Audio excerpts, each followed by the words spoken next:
2 Coríntios 1:22 diz assim: o qual também nos selou, ou seja, nos marcou, e deu o penhor do Espírito em nossos corações. 2 Coríntios 5:5 diz o seguinte: ora, quem para isto mesmo nos preparou foi Deus, o qual nos deu também o penhor do Espírito Santo. Amém?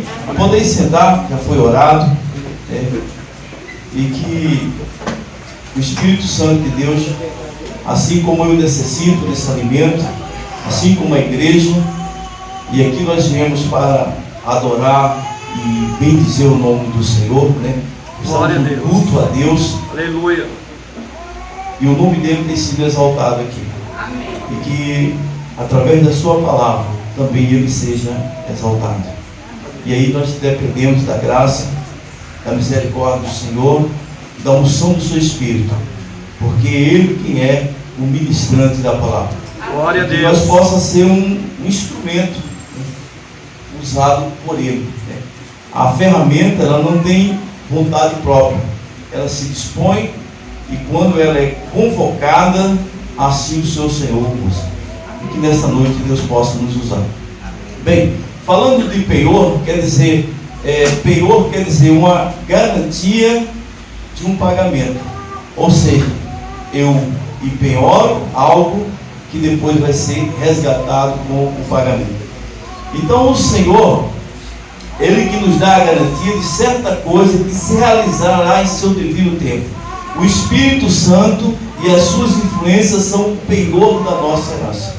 Efésios 1:11 diz o seguinte: nele digo, em quem também fomos feito herança, havendo sido predestinados conforme o propósito daquele que faz todas as coisas, segundo o conselho da sua vontade, com o fim de sermos para louvor da sua glória, nós o que primeiro esperamos em Cristo, em quem também vós estáis, depois que ouviste a palavra da verdade, o evangelho da vossa salvação, e tendo nele também crido, foste selado com o Espírito Santo da promessa, o qual é o penhor da nossa herança, para a redenção da possessão adquirida para louvor da sua glória. Amém? Amém. Nós somos feito, escolhido por ele, para a glória dele.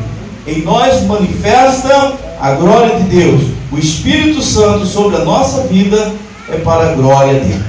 Paulo esboça aqui 4 aspectos da obra de Deus no crente mediante o Espírito Santo. Primeiro aspecto: o Espírito Santo firma o crente e o ajuda a perseverar na vida de fé.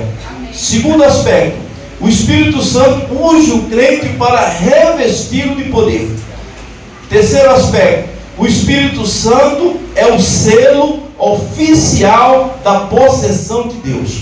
E o quarto: o Espírito Santo que em nós habita é um penhor. Então vamos ver esses 4 tópicos aqui.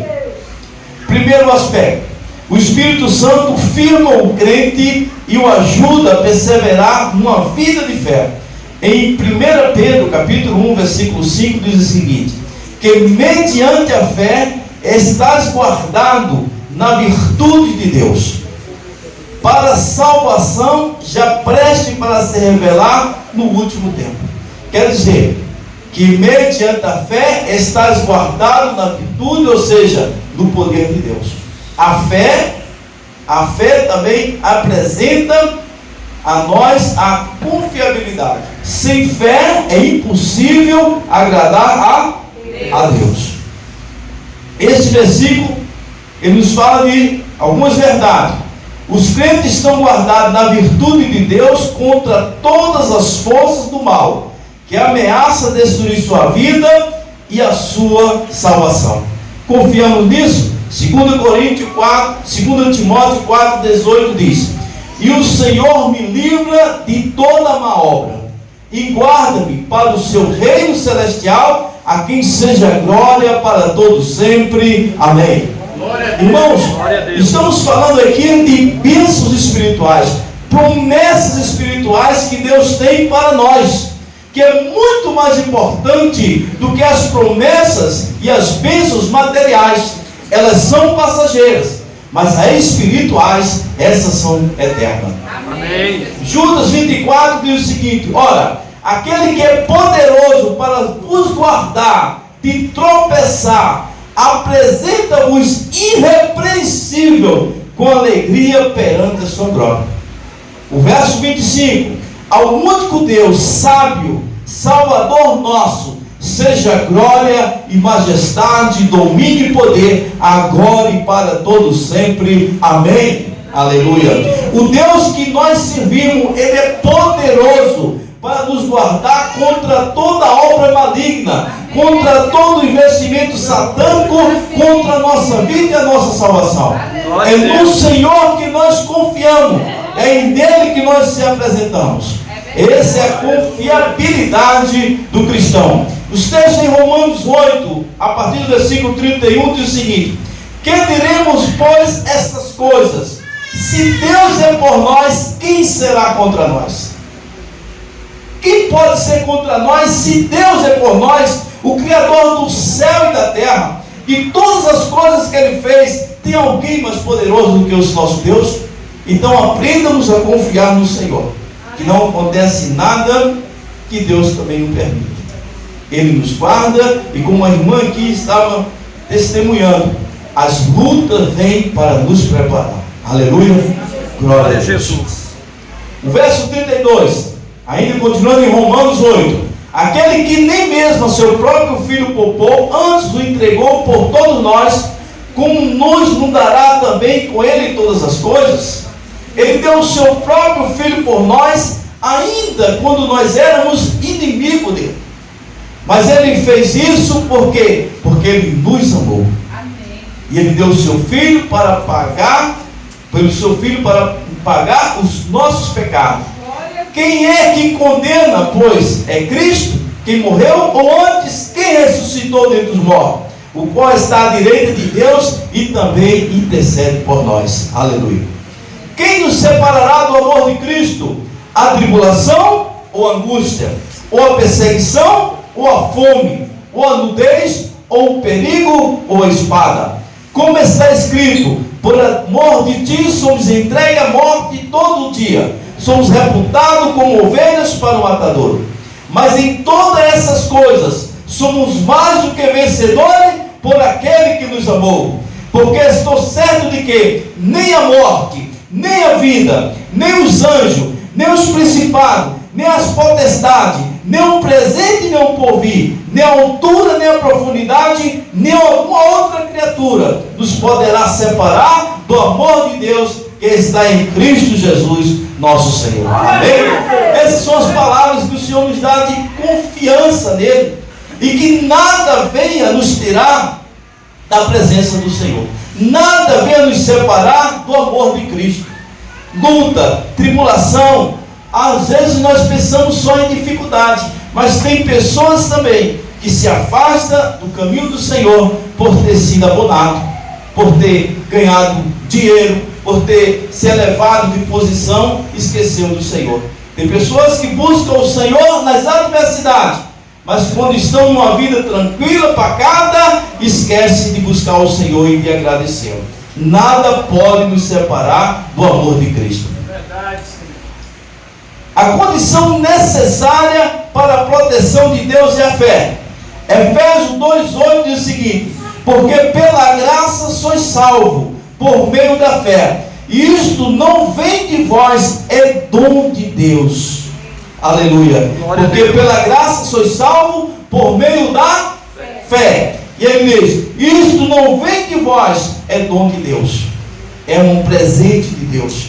Ele coloca em nós, através do seu Espírito, a fé para que nós possamos crer nele. E nós estamos aqui porque Deus nos escolheu. Aleluia. Amém. Porque Deus disse: eu quero você para mim. E pela essa fé, agora também, deste modo, é nossa responsabilidade conservar uma fé viva em Cristo como Senhor e Salvador, para termos uma proteção contínua de Deus.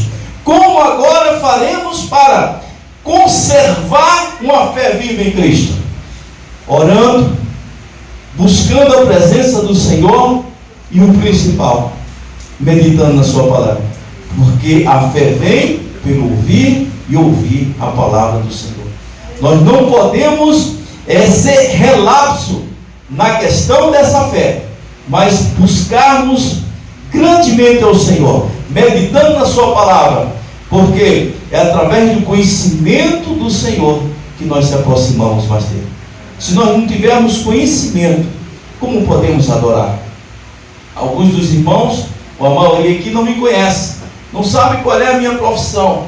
Mas se chegar um dos irmãos aqui dizendo para mim: pastor Adailton, o trabalho que o senhor faz de serralheria é um trabalho muito, muito bonito, é um trabalho gratificante. Aí eu vou dizer assim: mas o sujeito nunca viu uma obra minha.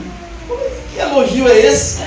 Tem pessoas que chegam diante de Deus adorando, glorificando a Deus sem conhecê-lo, sem ter intimidade com o Senhor. Deus se revela através da sua palavra, mas não lê a palavra, não se dedica para ouvir Deus falar.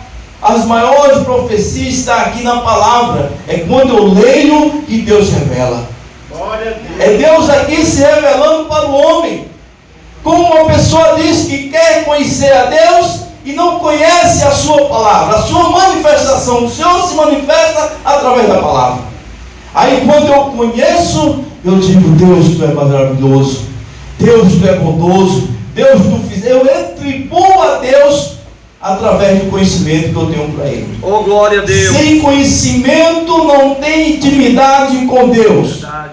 Alguns conhecem de falar, outro diz: eu conheço tudo de perto, porque eu vejo as maravilhas de Deus na nossa vida. Algumas pessoas glorificam a Deus pela vida dos outros, mas ele não tem experiência com Deus. O alvo supremo da proteção divina do crente mediante a fé é a salvação. E a recompensa final que nós teremos por haver ter confiado nele será a salvação das nossas almas. Amém. A coisa mais importante, irmão, na nossa vida é a salvação. É morarmos na eternidade com Deus. O segundo aspecto: o Espírito Santo usa o crente para revesti-lo de poder para testemunhar. Você não foi escolhido simplesmente aleatório e ficou ali parado.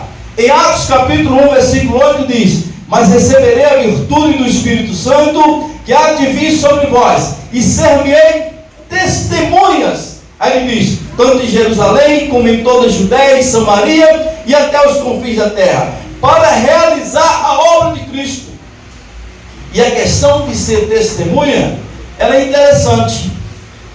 Uma certa feita eu fui convidado para testemunhar a favor de um companheiro de trabalho. E quando nós fomos lá no fórum, eu estava dando a maior força para ele. Eu disse: olha, não fica nervoso não, fica tranquilo. Nós vamos apenas falar a verdade, aquilo que nos perguntaram. E chegou a audiência, nos chamou ele, né? Depois eu fiquei do lado de fora, eu e o patrão, né? E eu fui lá para testemunhar. E depois entrou o patrão, e depois me convidaram. E eu sentei numa cadeira assim, e o juiz ficou em cima do negócio alto. Até hoje eu não vi um homem tão grande quanto aquele juiz. Mas não existe. Talvez eu devia ter mentido ele. E ele começou a fazer várias perguntas e nós fomos respondendo. E ele perguntou sobre o horário do jantar. Nós trabalhávamos de garçom no restaurante aqui em Taguatinga. E eu disse assim: olha, no máximo a gente passa 15 minutos, não leva nem isso tudo. Aí ele olhou para mim e disse assim: o senhor marcava no relógio? Eu disse: senhor, é porque, vou explicar para o senhor, lá tinha 15 mesas. Então quando dava uma brecha, aí um ia jantar e o outro ficava atendendo os clientes dele. Então ficava, não podia demorar, porque um só não dava conta. Então vem logo, então era rápido. E assim nós fazíamos. Aí ele subiu assim, por isso que eu disse que ele era grande, porque ele ergueu assim e disse: olha, se o senhor estiver mentindo, eu vou mandar chamar um policial e você vai preso agora. Aí eu fiquei vermelho. tremi. E eu olhei para ele. Eu disse: o senhor pode chamar um policial e me prender, mas eu estou falando a verdade. Por ser testemunho, aquele patrão se tornou meu inimigo, porque eu testemunhei a favor do funcionário. O Senhor, ele diz assim: o Espírito Santo quer vir sobre vós, ser-me-ei minhas testemunhas. Nós vamos testemunhar a favor de Cristo. E o mundo é contra. O mundo torna-se nosso inimigo, porque nós professamos Jesus Cristo, o doador da vida, pregando o Evangelho da verdade, que salva, liberta e cura, e não é conivente com o mundo. O mundo é nosso inimigo, porque você é testemunho de Cristo. Por isso somos inimigo deles, porque nós pregamos e o Senhor nos chamou para testemunhar, e Ele derrama sobre nós o poder para nós falarmos do amor de Jesus, da salvação. Glória a Deus. João 14, verso 2 diz: na casa de meu Pai há muitas moradas, e se não fosse assim, eu vos teria dito: vou preparar-vos lugar. Uma missionária estava pregando na nossa igreja, e ela estava falando sobre as bênçãos do Senhor, as promessas do Senhor sobre as vidas. E um está dizendo assim: a promessa que Deus tem sobre a sua vida. E eu estava dizendo assim: mas promessa? Que promessa? O Senhor me prometeu, já aconteceu. Cadê essas promessas? Cadê as promessas de Deus sobre a sua vida? E o assunto era esse. E eu fiquei frustrado, porque eu disse assim: mas Senhor, não tem promessa de um Corolla? Não tem. Não tem promessa de uma casa no lago? Não tem. Não tem promessa de uma aposentadoria com 10 salários? Não tem. Aí eu lendo os textos, eu digo: mas a promessa, eu não tenho promessa de Deus? Eu disse: eu sou cheio de promessa de Deus na nossa vida. Quando eu leio um texto como esse de João 14, 12, que ele disse: na casa de meu Pai há muitas moradas, ele está dizendo isso para mim e para você, é promessa de Deus. Ele diz: na minha casa, na casa do meu Pai tem muita morada. Se não fosse assim, eu diria para vocês. Aí ele diz mais: teria dito: vou preparar os lugar.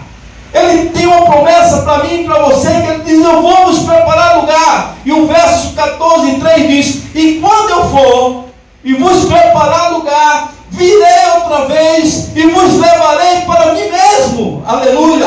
Você quer uma promessa de Deus maior que essa na sua vida? Você tem promessa de Deus. As promessas de Deus é espiritual. A promessa de Deus é vida eterna. As coisas, primeiro buscar o reino de Deus, e as outras coisas vos serão acrescentadas. É outras coisas, as coisas passageiras, elas ficam aqui, mas as promessas eternas, essas nós temos que viver. Glória a Aleluia. Deus. E quando eu for vos preparar lugar, virei outra vez, vos levarei para mim mesmo. Aleluia. É promessa de Jesus na nossa vida. Aleluia. Somos cheios de promessa de Deus. Agora as promessas são espirituais. Eu não enfatiza muito, porque as pessoas querem as coisas aqui nessa terra, querem viver o dia aqui nessa terra, querem desfrutar do melhor e esquece que o melhor está por vir. Aleluia. Glória a Jesus. Para que onde eu estiver, esteja vós também. Aleluia. Essa é a promessa que Cristo tem para mim e para você. Essa é a confiança que nós temos que ter no Cristo que nós servimos. Amém. Terceiro, o Espírito Santo é o selo oficial da possessão de Deus, que marca o crente com sua propriedade. Irmãos, vocês perderam uma grande oportunidade de glorificar Deus. Eu vou repetir. O Espírito Santo é o selo oficial da possessão de Deus, que marca o crente como sua propriedade. Glória a Deus. Vocês Aleluia. são propriedade de Deus. Verdade, Jesus. Propriedade. Propriedade. Irmão, veja a profundidade. Nós somos propriedade de Deus.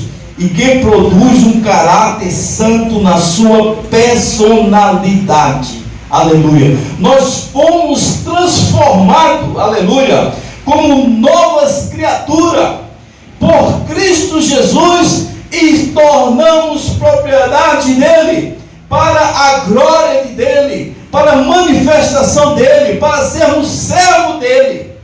Amém. Nós somos propriedade particular do Senhor.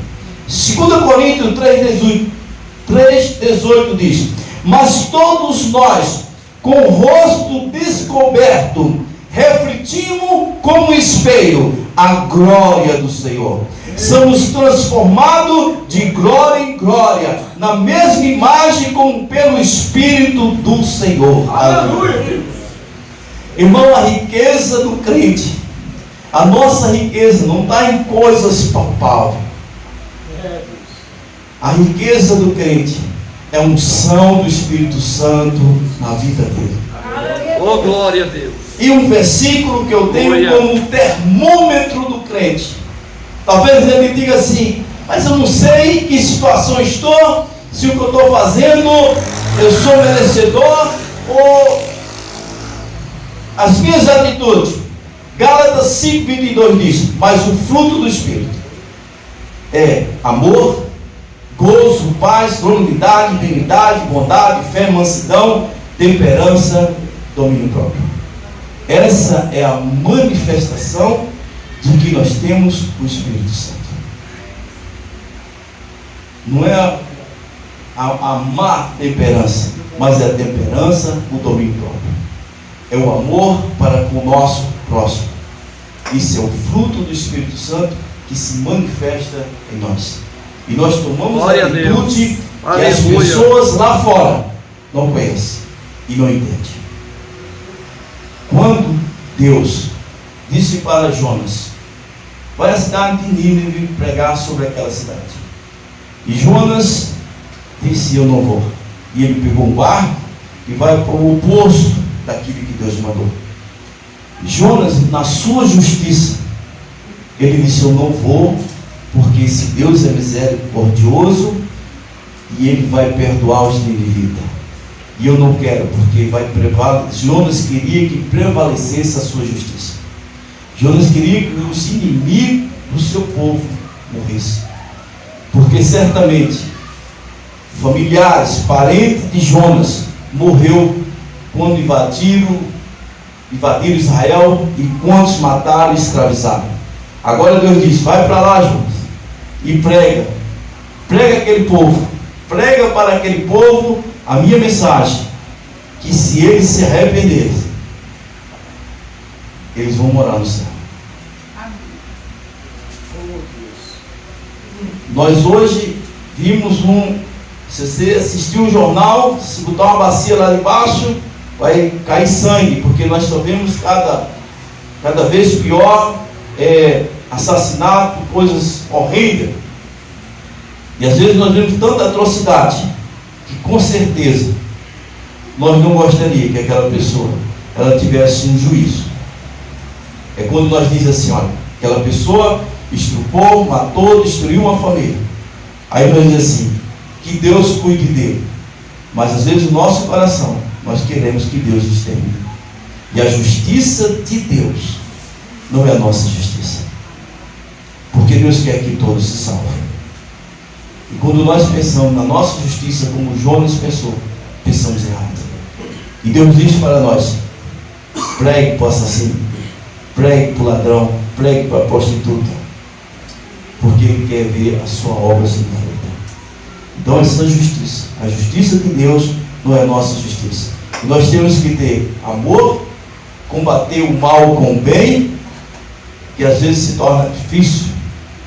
Tem pessoas que às vezes dão uma entrevista, que tiraram a vida do pai, ou do irmão, ou do filho, e o pai diz que não perdoa. Interessante que um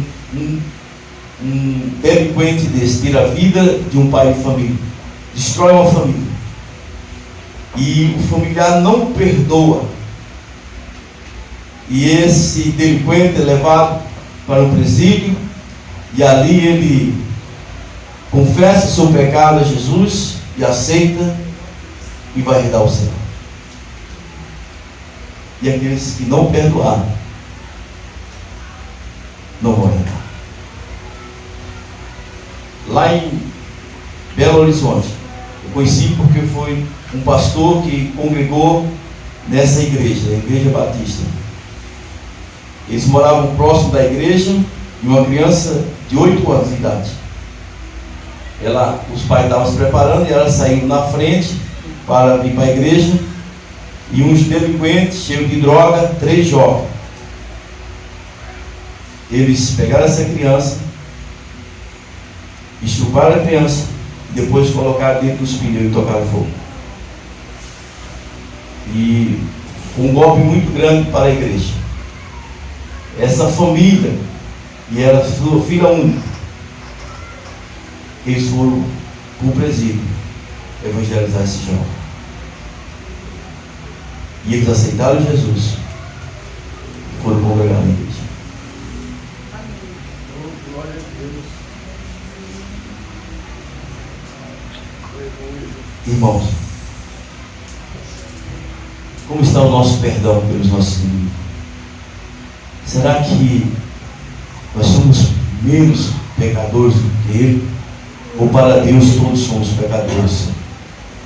A diferença é que nós somos pecadores arrependidos. E eles precisam se arrepender. E eles precisam ver que nós somos pessoas diferentes. Você é testemunho de quem? De Cristo. Você é propriedade de Cristo. Cristo morrendo na cruz do Calvário. Jesus disse: perdoa eles que não sabem o que fazem.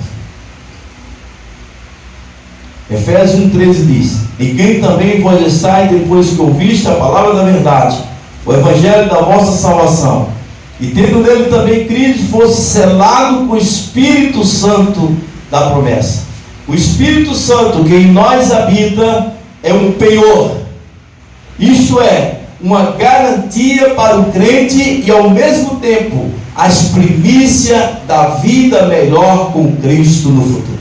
Oh, glória a Deus. Romanos 8,23 diz: Aleluia. e não só ela, mas nós mesmos que temos as primícias do Espírito, também gememos em nós mesmos, esperando a adoção, a saber, a redenção do nosso corpo. Efésios 1,13: em que também vos estáis, depois que ouviste a palavra da verdade, o evangelho da vossa salvação, e tendo nele também crido, fosse selado com o Espírito Santo da promessa, o qual é o penhor da nossa herança, para a redenção da possessão adquirida, para louvor da sua glória. Oh, glória a Aleluia. Deus. Irmãos, Bendito as seja nossas atitudes, ela vai fazer uma diferença se nós somos ou não servos do Senhor. Como propriedade dele, não seja nossa justiça, mas seja a justiça de Deus. Quando você for avaliar uma causa, ou for julgar alguém, você julgue com a mente de Cristo, dizendo: será que Jesus agiria dessa forma? Se ele não agiria, não age. Mas peça a Deus graça, para que o amor dele esteja em vós, e vós façam aquilo que ele faria. Eu agradeço a oportunidade em nome de Jesus.